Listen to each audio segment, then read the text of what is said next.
Welcome back everybody to a new tutorial. In this one we are looking at auto scheduling. So we have a demo calendar up here, Sunday through Saturday.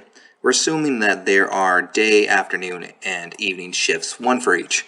We have designated that row 3 will be for day shift, row 4 for afternoon, and lastly 5 for evening. In column I we have a list of employees to reference. We've also broken down what the shift schedules are for day, afternoon, evening. At the top we've created a menu button, so we're going to click Run Auto Schedule. This will run the script and it'll start auto assigning employees to these shifts. We've set a few criterias that we want to make sure that employees don't work more than 5 shifts per week, and we do not want them being scheduled for back-to-back shifts. So if we look through these, we'll see that in a single day, no single employee will be back-to-back for shifts.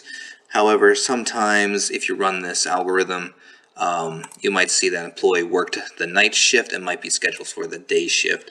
We could include additional criteria to make sure that we look backwards at the column before and check self, like F5 for example, and if that employee was working there, we do not schedule them for the day shift.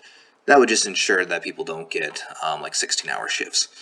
We can clear also through the menu, and this will clear everything we've done, and we could run it again.